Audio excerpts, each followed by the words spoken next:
¿Qué lleva a dos hombres a pararse frente a frente sobre una superficie que puede quebrarse bajo sus pies en cualquier momento? ¿Qué fuerza es capaz de transformar un lago congelado en el escenario del honor más brutal jamás concebido?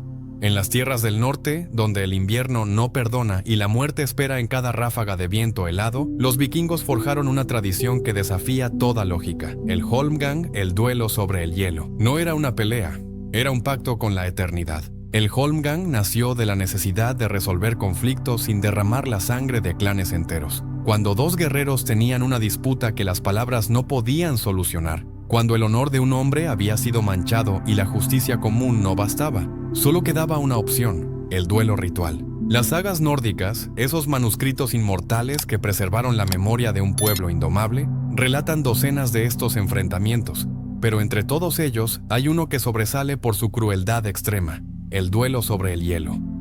Elegir un lago congelado como campo de batalla no era casualidad ni capricho.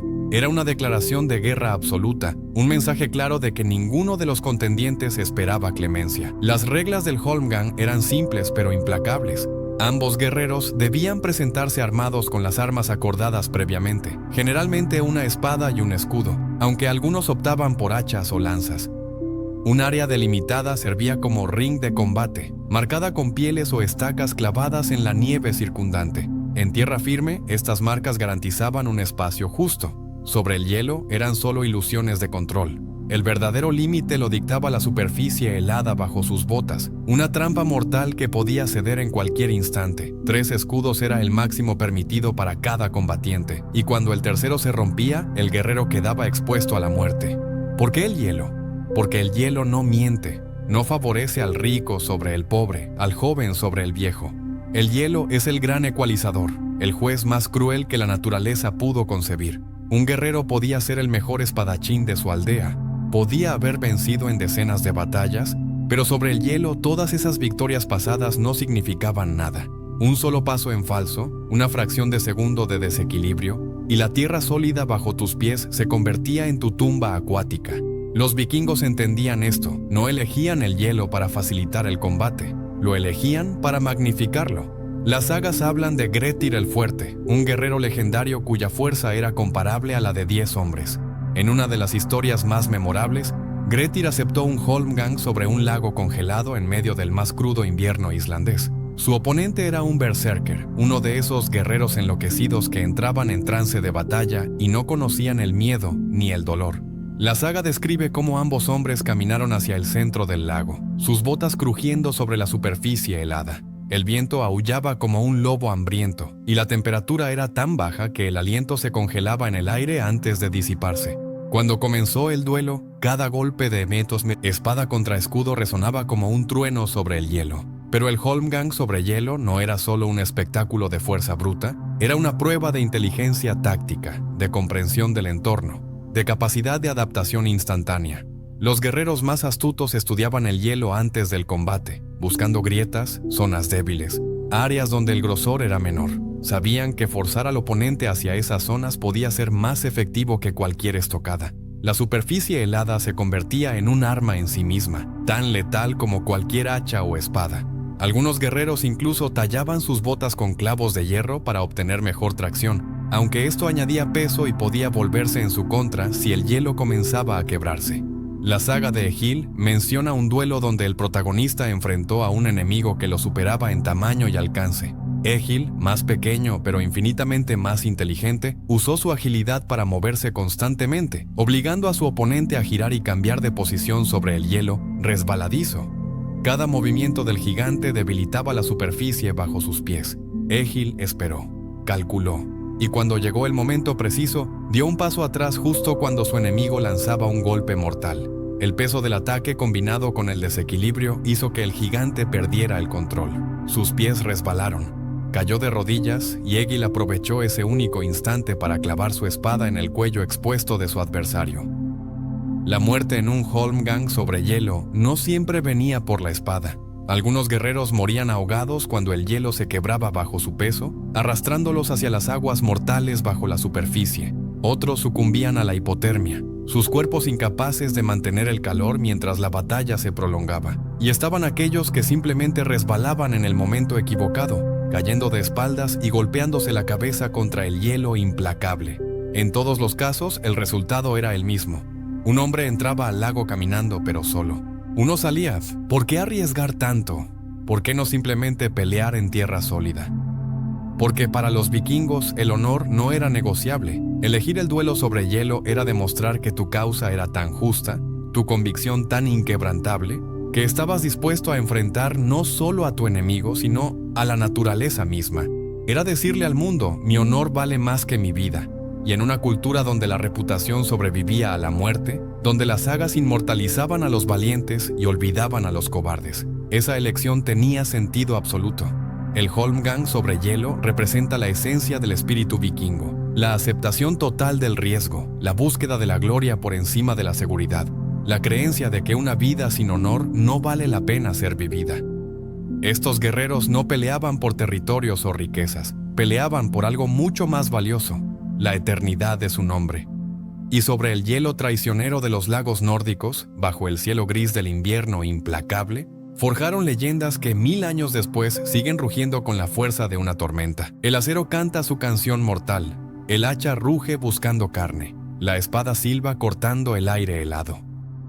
Pero sobre el hielo, cada arma deja de ser simplemente un instrumento de muerte para convertirse en una sentencia de vida o extinción. ¿Qué arma elegirías si supieras que tu equilibrio depende de cada gramo de metal que cargas? ¿Cómo pelearías sabiendo que el peso de tu espada podría arrastrarte bajo las aguas congeladas? Los vikingos enfrentaron estas preguntas cada vez que aceptaban un Holmgang sobre el hielo, y sus respuestas determinaban quién veía el amanecer y quién se hundía en la oscuridad eterna. La espada era el arma de los nobles, de aquellos que podían permitirse el lujo del acero forjado por maestros herreros. Una espada vikinga típica pesaba entre 1,5 a 2 kilogramos, equilibrada perfectamente para cortar y apuñalar. En tierra firme, este peso era ideal, permitiendo movimientos fluidos y golpes devastadores. Pero sobre el hielo, esos mismos kilogramos se convertían en un desafío mortal. Cada estocada requería compensar el impulso hacia adelante, cada corte horizontal amenazaba con desbalancear al guerrero. Los duelistas más experimentados modificaban su técnica completamente, acortando sus movimientos, manteniendo el centro de gravedad bajo, convirtiendo la elegancia del combate con espada en una danza brutal de supervivencia.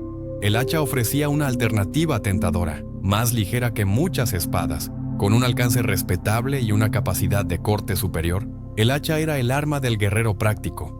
Una hacha de combate vikinga pesaba típicamente entre 800 gramos y 1,3 kilogramos, casi la mitad del peso de una espada larga. Esta ventaja de peso significaba mayor maniobrabilidad sobre el hielo, movimientos más controlados, menor riesgo de perder el equilibrio en medio de un ataque. Pero el hacha tenía su propio demonio, el impulso del corte. Un golpe de hacha que fallaba su objetivo podía hacer girar completamente al atacante, dejándolo vulnerable y desequilibrado sobre la superficie traicionera. Los maestros del hacha aprendían a combatir este impulso, usando movimientos circulares que mantenían el flujo constante sin comprometer su posición. Y luego estaba la lanza, el arma que transformaba el duelo sobre hielo en un juego de ajedrez mortal. Una lanza vikinga medía entre 2 y 3 metros de largo, con una punta de hierro afilada como una navaja. Su alcance superior permitía mantener distancia del oponente, una ventaja crucial cuando cada paso cerca del enemigo era un riesgo de choque y caída. El guerrero con lanza podía dictar el ritmo del combate, forzando al oponente a acercarse mientras él permanecía relativamente estático, conservando su posición sobre el hielo. Pero la lanza tenía una debilidad fatal. Si el oponente lograba cerrar la distancia, el arma se volvía casi inútil. En el espacio cerrado del combate cuerpo a cuerpo, la longitud de la lanza se transformaba de ventaja en estorbo. El escudo merece mención especial porque no era simplemente defensa, era una herramienta de supervivencia sobre el hielo. Un escudo redondo vikingo típico medía entre 80 y 90 centímetros de diámetro, construido con madera de tilo cubierta de cuero, reforzado con un humbo de hierro en el centro. Pesaba entre 3 y 5 kilogramos, un peso considerable que añadía desafío al equilibrio. Pero su verdadera función sobre el hielo iba más allá de bloquear golpes. Un guerrero inteligente usaba su escudo como punto de apoyo, apoyándolo contra el hielo cuando necesitaba estabilidad extra, incluso como plataforma improvisada para distribuir su peso sobre áreas débiles de la superficie. Las sagas mencionan guerreros que arrojaban su escudo frente a ellos y pisaban sobre él para cruzar secciones particularmente traicioneras del hielo durante el combate. Si has llegado hasta aquí es porque la historia te llama. Es porque entiendes que el conocimiento del pasado no es solo información, es poder. El canal Gladius Historia existe para guerreros del conocimiento como tú, para aquellos que buscan las verdades que otros temen explorar. Suscríbete ahora y únete a la legión que nunca olvida que mantiene vivas las llamas de la historia más brutal y fascinante. Porque estas historias no deben morir y tu participación garantiza que el acero siga rugiendo por generaciones. Pero las armas no eran la única consideración. El peso total del equipamiento determinaba la supervivencia.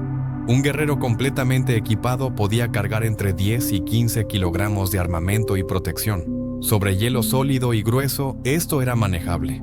Pero cuando el duelo ocurría en primavera temprana o a finales del invierno, cuando el hielo comenzaba a adelgazarse, cada kilogramo extra era una apuesta contra la muerte. Los guerreros más astutos elegían armamento minimalista, una sola arma, un escudo ligero, sin armadura pesada. Priorizaban la movilidad sobre la protección, apostando a que su velocidad y equilibrio los mantendrían vivos mejor que cualquier cota de malla. La selección de armas revelaba la psicología del combatiente. El guerrero que elegía espada y escudo completo declaraba su intención de combate directo y brutal. Confiaba en su fuerza, en su capacidad de mantener el equilibrio incluso bajo el peso del equipo completo. El que elegía hacha y escudo pequeño buscaba velocidad y maniobrabilidad, apostando a golpes rápidos y movimiento constante. Y el que llegaba solo con una lanza larga y sin escudo era el más peligroso de todos, porque ese guerrero había decidido que la mejor defensa era mantener al enemigo perpetuamente fuera de alcance, usando el hielo mismo como su escudo. Las tácticas de combate se adaptaban radicalmente al arsenal elegido. Un espadachín sobre hielo no podía permitirse los amplios barridos y estocadas largas que funcionaban en tierra firme. Cada movimiento debía ser económico, calculado, manteniendo el centro de masa sobre los pies en todo momento. El hacha requería movimientos de corte descendente, aprovechando la gravedad en lugar de luchar contra ella. La lanza demandaba estocadas cortas y controladas, manteniendo el arma horizontal para no crear momento angular que pudiera desbalancear al guerrero. Cada arma imponía su propia disciplina, su propio conjunto de restricciones mortales. El verdadero genio de los vikingos no estaba en las armas que forjaban, sino en su comprensión de que el arma perfecta dependía completamente del contexto. Lo que funcionaba en el campo de batalla abierto podía ser suicida sobre el hielo. Lo que garantizaba victoria en verano se convertía en sentencia de muerte en invierno. Entendían que el guerrero más letal no era el que poseía el mejor acero, sino el que sabía exactamente qué llevar y cómo usarlo en cada situación específica.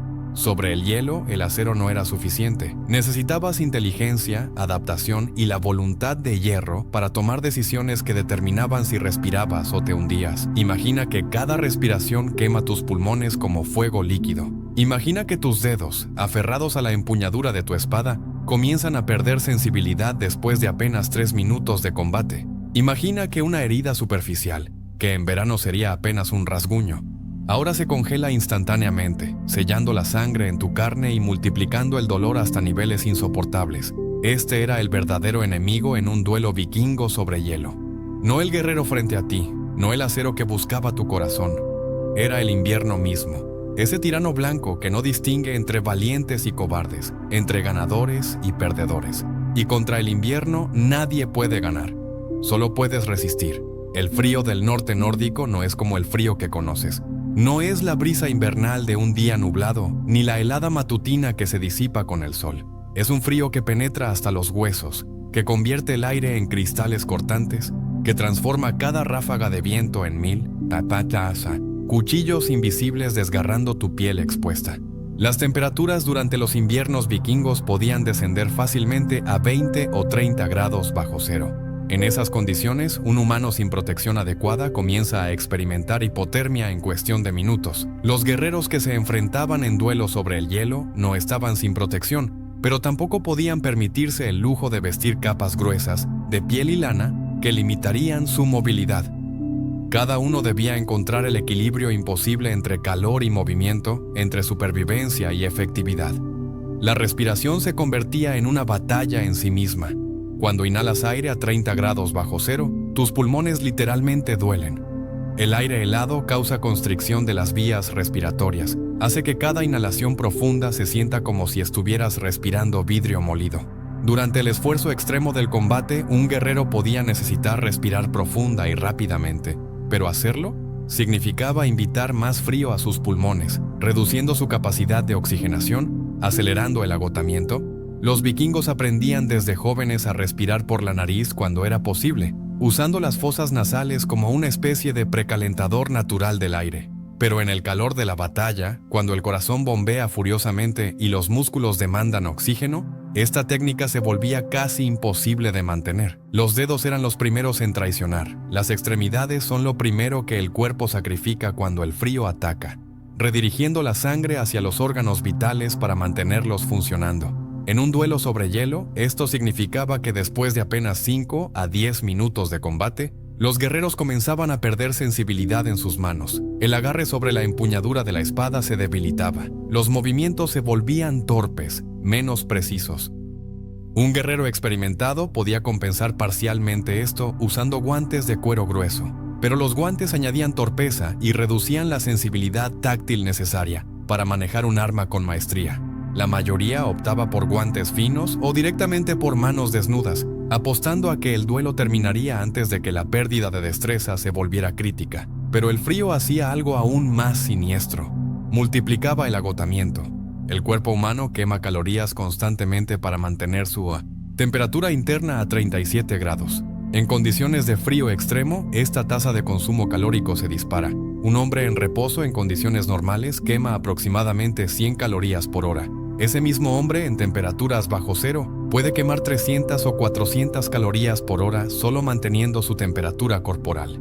Ahora añade el esfuerzo explosivo del combate, donde cada golpe de espada, cada movimiento evasivo, cada tensión muscular consume energía adicional. Un guerrero podía estar físicamente agotado después de solo 10 minutos de duelo sobre hielo, cuando ese mismo guerrero en verano podría pelear durante media hora o más. Las heridas se comportaban de manera grotesca bajo el frío extremo. Cuando una espada corta la carne en temperaturas normales, la sangre fluye, el cuerpo activa sus mecanismos de coagulación, la herida eventualmente se sella. Pero en el hielo, la sangre se congela casi instantáneamente al contacto con el aire. Helado. Esto puede sonar como una ventaja, una forma natural de detener el sangrado, pero la realidad es mucho más brutal. La sangre congelada en la herida se expande ligeramente al solidificarse, causando más daño al tejido circundante. El dolor se intensifica porque las terminaciones nerviosas expuestas se congelan, creando una agonía única que no existe en climas cálidos. Y peor aún, la sangre congelada forma una costra rígida que puede agrietarse con cada movimiento, reabriendo la herida una y otra vez. Un resbalón sobre el hielo era equivalente a una sentencia de muerte, no por el resbalón en sí, aunque caer de espaldas sobre una superficie de hielo sólido podía causar conmociones cerebrales severas o fracturas de cráneo.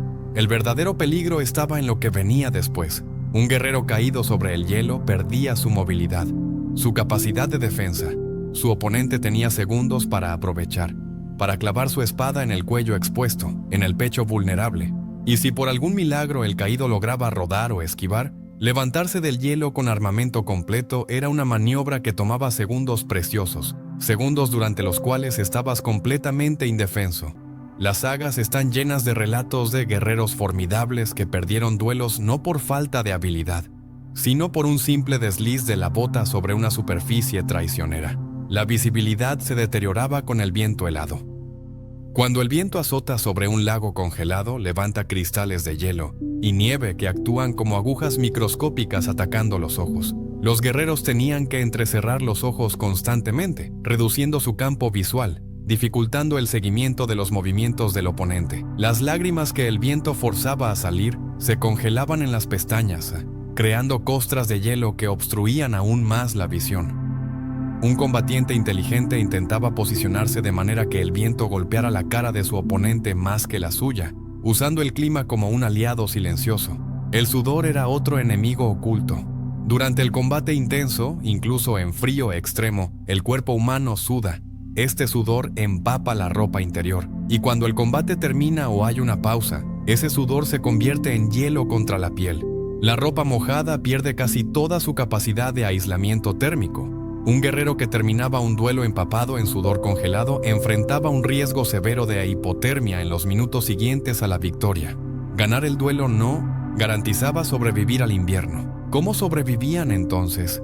¿Cómo guerreros humanos, hechos de carne y sangre tan vulnerable como la tuya, lograban no solo pelear sino prevalecer en estas condiciones infernales? La respuesta está en el condicionamiento brutal. Los vikingos crecían en este clima. Desde niños se enfrentaban al frío, aprendían a moverse sobre hielo, desarrollaban una resistencia al frío que los habitantes de tierras más cálidas nunca podrían comprender. Sus cuerpos se adaptaban. Sus mentes aceptaban el frío como una realidad constante, no como una amenaza excepcional. Y cuando llegaba el momento del duelo, cuando pisaban el lago congelado sabiendo que podría ser su tumba, llevaban consigo generaciones de conocimiento ancestral sobre cómo sobrevivir cuando la naturaleza misma se vuelve tu enemiga. No lo vencían, simplemente duraban lo suficiente para que el acero decidiera el resultado antes de que el hielo lo hiciera. ¿Qué queda cuando la sangre se congela sobre el hielo y el último guerrero se aleja cojeando hacia la orilla? ¿Qué permanece cuando las sagas dejan de cantarse y los nombres de los caídos se disuelven en el olvido? Lo que permanece es la lección más brutal que la naturaleza pudo enseñar a la humanidad. El terreno no es neutral, el terreno no perdona. Y el guerrero que ignora el terreno está eligiendo su propia tumba. Los duelos vikingos sobre hielo no fueron simples peleas de honor. Fueron experimentos de supervivencia que transformaron para siempre la comprensión del combate humano. La primera gran lección del hielo fue la supremacía del equilibrio sobre la fuerza. En tierra firme, un guerrero más fuerte tiene ventaja natural. Puede empujar, puede absorber golpes, puede usar su masa corporal como arma. Pero sobre el hielo, la fuerza bruta se convierte en debilidad. Un golpe demasiado poderoso que falla su objetivo, arrastra al atacante fuera de balance, lo deja vulnerable, lo transforma de cazador en presa en una fracción de segundo.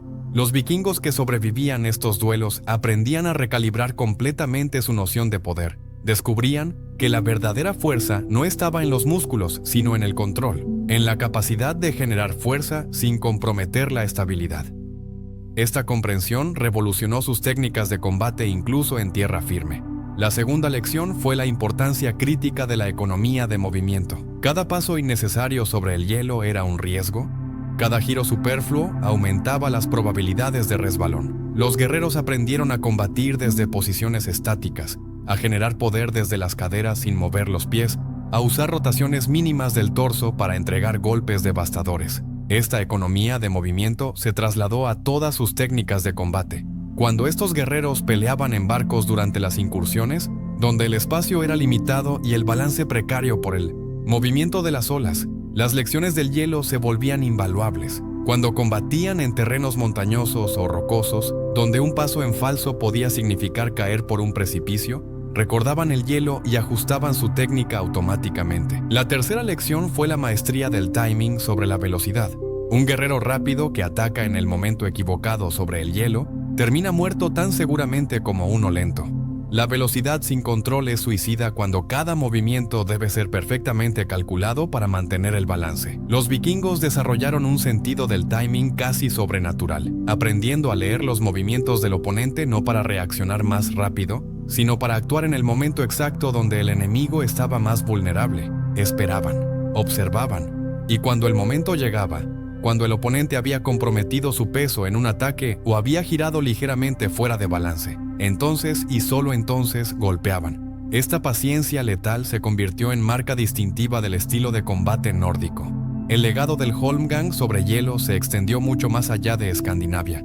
Cuando los vikingos establecieron asentamientos en Normandía en el siglo X, llevaron consigo estas técnicas adaptativas. Los normandos, descendientes de vikingos, se convirtieron en algunos de los guerreros más temidos de Europa medieval. Su capacidad de adaptar tácticas según el terreno, heredada directamente de las lecciones del combate sobre hielo, les dio ventajas cruciales en batallas como Hastings en el año 1066. Mientras otros ejércoles se aferraban a formaciones rígidas sin importar el terreno, los normandos fluían, se adaptaban, modificaban su aproximación según las condiciones del campo de batalla.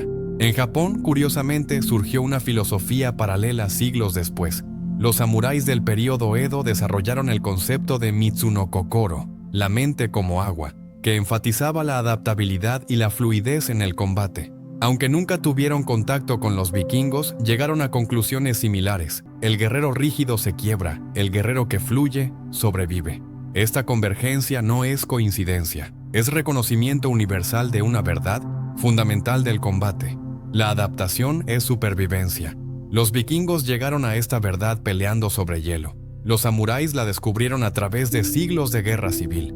El camino difería, pero el destino era el mismo. Las escuelas militares modernas estudian terreno y adaptación con intensidad científica. Los Navy SEALs entrenan en condiciones extremas no porque esperan combatir en esas condiciones exactas, sino porque entienden que el guerrero que puede adaptarse a cualquier ambiente tiene ventaja decisiva sobre el que solo conoce un tipo de terreno. Esta comprensión es heredera directa de aquellos vikingos que se pararon sobre lagos congelados y aprendieron que el campo de batalla no es un escenario neutral donde la habilidad pura determina el resultado. El campo de batalla es un participante activo, una fuerza que amplifica ciertas habilidades y anula otras, que recompensa la adaptabilidad y castiga la rigidez. La lección más profunda del hielo, sin embargo, va más allá de técnicas de combate.